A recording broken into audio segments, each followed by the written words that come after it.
Have you seen those short, perfectly timed TikTok clips from live streams or long videos and wondered how creators made them so fast? So let's break it down exactly how to make them.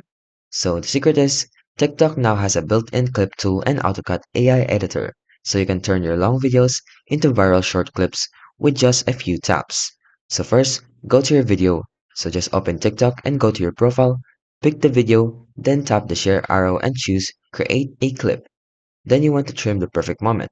Drag the edges of the timeline to highlight your best moment, reactions, keynotes, and funny scenes.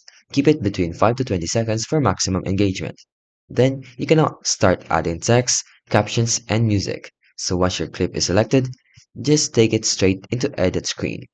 Then from there, you can now post your clip from the made edit. And that's how you can basically create a short clip from videos on TikTok. If you like this video, don't forget to like, subscribe, and turn on the notification for more tutorial videos.